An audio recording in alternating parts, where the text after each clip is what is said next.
four mouth-watering clashes: Argentina versus Netherlands, England versus France, Brazil versus Croatia, and Portugal versus Morocco. And we'll obviously going to start with Lionel Messi and Argentina. Argentina taking on Netherlands. It's going to be a rematch of the 2014 World Cup semi-final where Argentina eked through on a penalty shootout. Ayon, I'll start with you. How are the how do you think this game is going to pan out? I think Netherlands has been very, very smart. I mean, if you heard Ake or if you even heard Van Dijk, they're actually playing down their own chances. They're admitting that Argentina would be the favorite, and but knowing Van Gaal and how he has actually completely changed the shape of this team, moving away from the 4-3-3, which usually Holland plays, and even in the last game when you saw, I mean, they actually drew the US midfield to the center of the park and then used the flanks to hurt US. Van Gaal would probably end up doing something similar. He would want to take probably have players who will surround De Paul a lot so that Messi needs to drop down a little bit, which would obviously ensure that he's not as effective as he is when he's playing slightly further up. Uh, this Argentine team, though they have actually came back and won 3 games and moved to the quarterfinals, they've played good football, but it has not been as dominating, say, as Portugal played last night or as Brazil, except that Cameroon game has played. So, and you can also see that this team is expanding a lot of emotional energy to get through these games. And when it's a long tournament, when you have already played 4 games and you have 3 more to go, it always worries you whether you have expanded too much energy already or not. So I think that would be one of the major worries for Scaloni. He even ahead of the earlier match, he had talked about how the 2-day gap was not long enough. At least this time they have got 4 days. So more than physically, we have to really look at whether emotionally and mentally Argentina has recovered from the earlier games. And I think the biggest question will be: is Di Maria available now? Like, he missed the last game and he then wasn't seemingly needed by the end. But do you think he will be back for this game? I think the Argentine camps say, what we are hearing from them, that Di Maria should be back, and he would be one of those players who can give them that width. Dybala can also give them that, but I'm not very sure whether Messi and Scaloni prefers Dybala. So Di Maria coming back, especially against opponents like Netherlands, where Argentina might need to operate from the wings a little more, would be very helpful. Okay, Aneesh, like I was saying earlier before the podcast, like how that even Ayon was speaking about it, how Dutch exposed USA's weakness. Do you think is that something Van Gaal will? He's a wily fox, right? Like, or do you think he might find something similar in Argentina's 11? Is there any weakness do you see that they could expose? Well, personally, I think Netherlands, when you talk about attacking or defending, I think Netherlands is the strongest team Argentina will face till now, at least on paper. If you talk about attack, obviously Lisandro has been in great form, but he's not really starting. We have seen that, the block he made in the last match against Australia, that was a match-saving block. But then I think Scaloni will most probably go with the defensive pair of Christian Romero and Nicolas Otamendi again.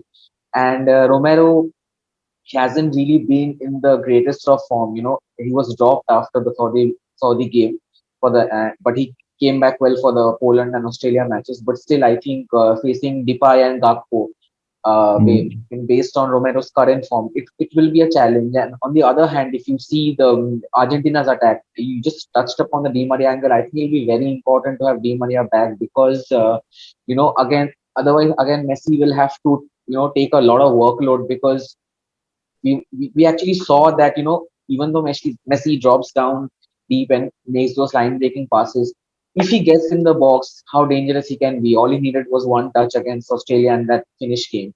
And Messi will be up against the likes of Ake and Van Dijk, and I don't think he has been. The Mexico match was probably challenging, but till now, I think the Netherlands match will be the match where Argentina faces his greatest test till now. So if you talk about weaknesses, I think another thing, Netherlands has players like Dumfries along the flanks where they'll make overlapping runs. If players like Acuna, they are not really playing their best. And right now, if Dumfries and Acuna goes up one on one, I see Dumfries coming out as number one. So I think the defensive loopholes is where Louis Van Gaal will ask their boys to focus on, because when it comes to attack, Argentina still has the firepower, but defense is the real. Okay. And Neeladri, with Netherlands, Aneesh touched upon Denzel Dumfries on the right, like he was flying in the last game.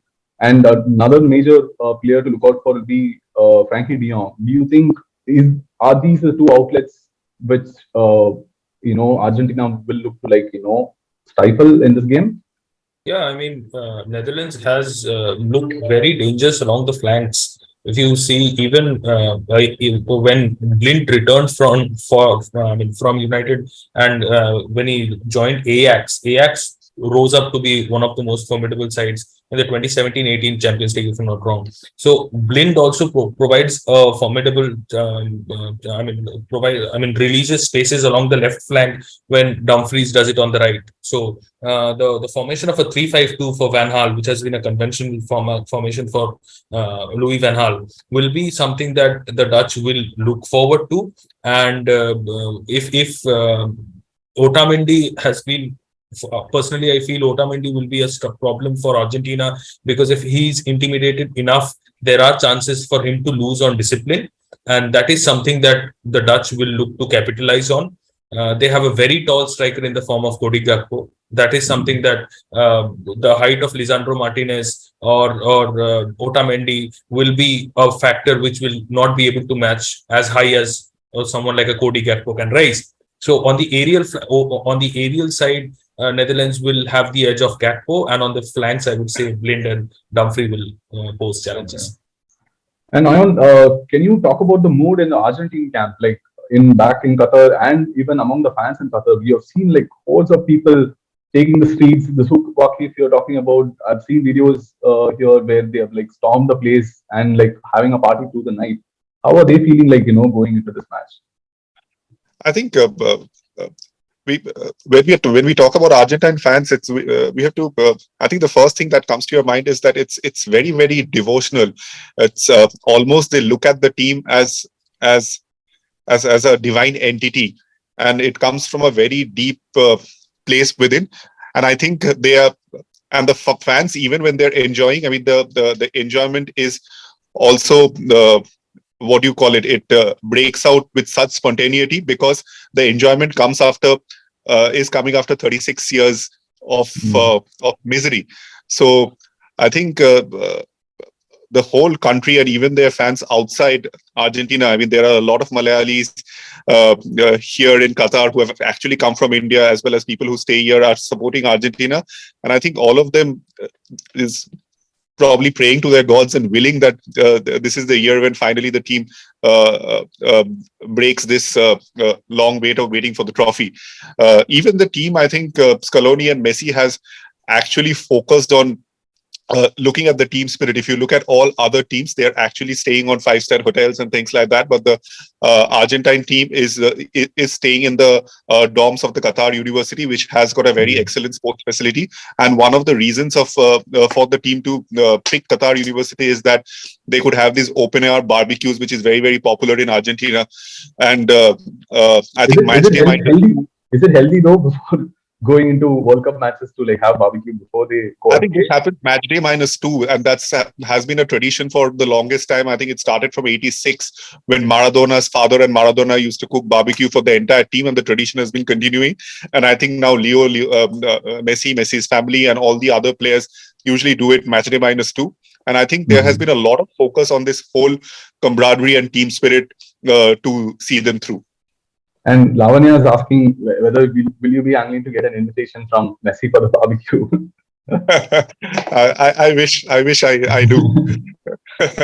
At least I missed my chance today. Maybe if they go to the semi-final, I'll try again. Okay, we hope for that too. And quickly before we move to the next game, I want your prediction on who's going to win this match. I think it depends upon Argentina, as Aneesh and Neeladri says, with Gakpo and all that, and Netherlands have had a penchant of scoring early goals. If Argentina concedes early, it would be very, very difficult for them to come back, because Van Gaal has the expertise as well as the players to shut shop at that point of time. So it's very, very important for Argentina not to concede early. Uh, but I still feel that but they have an upper hand because in Messi and in a couple of other players they have that individual quality who can change a game with one move, which we have already seen in a few of Argentine games, and I think they might actually just come out as a 2-1 winner. Okay. And Anish and Neeladri? Anish, you're on mute.